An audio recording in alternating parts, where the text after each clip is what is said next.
Hello बच्चों, good morning. मैं अफसर खान, गुरुकुल विद्यापीठ से।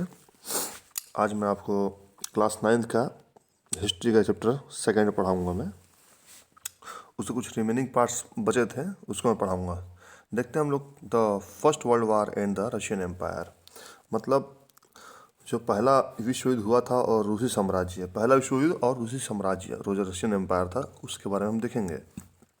In 1914, war broke out between two European alliances, Germany, Austria, and Turkey. The Central Powers and France, Britain, and Russia, later Italy and Romania. Each country had a global empire, and the war was fought outside Europe as well as in Europe. This war was the First World War. 1914 में क्या हुआ कि दो यूरोपीय गठबंधन, मतलब दो अच्छे दो गठबंधन था, दो देशों के बीच में युद्ध छिड़ गया। एक तरफ जर्मनी, ऑस्ट्रिया और तुर्की था, और जो जर्मनी, ऑस्ट्रिया और तुर्की था उसे हम बोलते थे सेंट्रल पावर्स, मतलब केंद्र शक्तियां थीं वो। और जो दूसरा पार्ट था उसमें था फ्रांस, ब्रिटेन, वो रूस। बाद में इटली और रोमानिया भी इसमें इस पार्ट में शामिल हो गए। मतलब दो लोगों के बीच में युद्ध हुआ, एक सेंट्रल पावर में हुआ था, है ना, और दूसरा खेमा किसका था, आप देख सकते हैं, फ्रांस, ब्रिटेन और रूस। दोनों में भयंकर लड़ाई झगड़े हुए, और इनके पास, दोनों के पास, देशों के पास अच्छी खासी एक बहुत बड़ा एम्पायर था, अच्छे खासे आर्मी थी।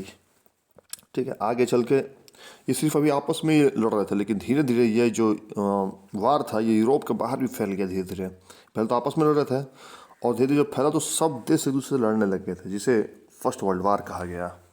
आगे देखते हैं सेकंड पैराग्राफ में इसके। In Russia, the war was initially popular and people rallied around Tsar Nicholas II. As the war continued, though the Tsar refused to consult the main parties in the Duma, support wore thin. Anti-German sentiments ran high, as can be seen in the renaming of St. Petersburg, a German name, as Petrograd. The Tsarina Alexander's German origins and poor advisors, especially a monk called Rasputin, made the autocracy unpopular. हुआ क्या, इस युद्ध को देखिए लिखा ना, in Russia, sorry, the first world war on the, नहीं, in Russia the war initially popular and people rallied around tsar Nicholas second. देखते हैं हम क्या इसकी क्या कह रहा है। इस युद्ध को शुरू शुरू में रूसियों को काफ़ी समर्थन मिला। क्या हुआ, इस युद्ध को रूसियों का बहुत समर्थन मिला। ठीक है, पॉपुलर सपोर्ट मिला रूस का अच्छा खासा। जनता ने जार का मतलब साथ भी दिया इस युद्ध में, जो राजा था वहाँ का जार।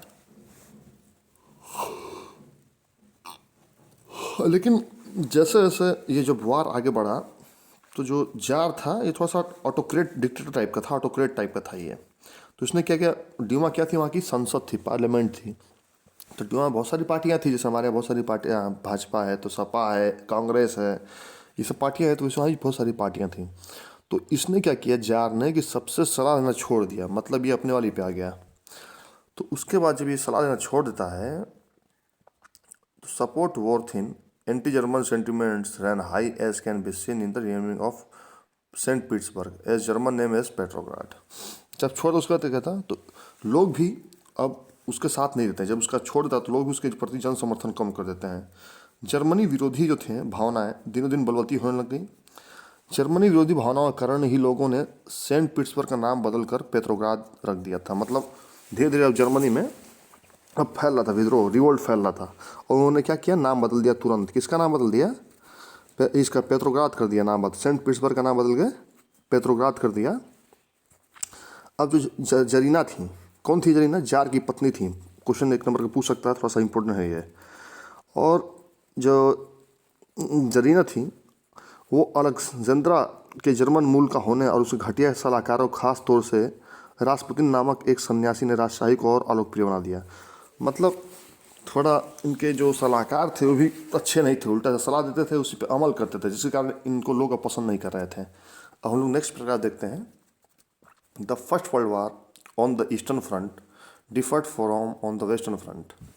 देखिए इसमें क्या हुआ, जो फर्स्ट वर्ल्ड वार था तो ईस्टर्न फ्रंट मतलब पूर्वी भाग में, पूर्वी मोर्चे पर क्या था कि जो पूर्वी मोर्चे पर लड़ाई चल रही थी ना, वो पश्चिमी मोर्चे से लड़ाई से भिन्न थी। मतलब दोनों दिशा में लड़ाइयों एक जैसा नहीं हो रही थी।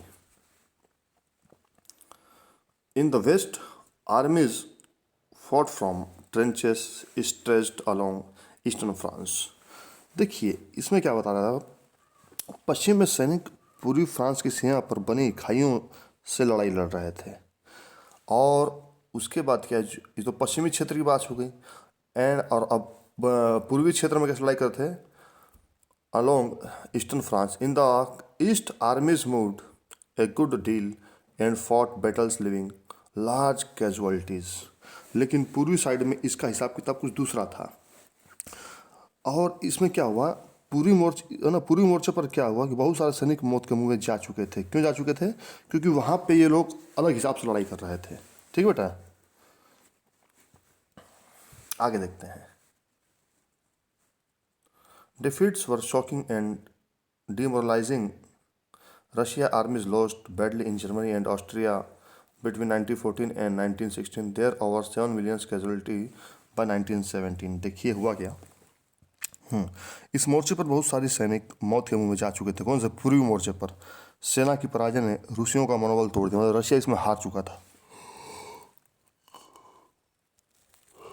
1914 से 1916 के बीच जर्मनी और ऑस्ट्रिया में रूसी सेनाओं को भारी पराजय झेलनी पड़ी, है ना। 1914-1917 के बीच में और रूसी सेना बुरी तरह से हार जाते हैं। As they retreated the Russian army destroyed crops and building to prevent the enemy from being able to live off the land. अब क्या होता है आगे देखते हैं हम लोग। 1917 में क्या होता है, 1917 तक 70 लाख लोग मारे जा चुके थे।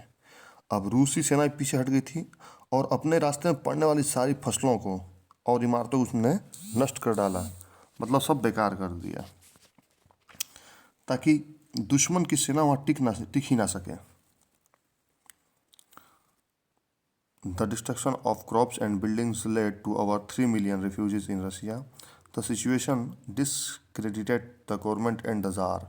Soldiers did not wish to fight such a war.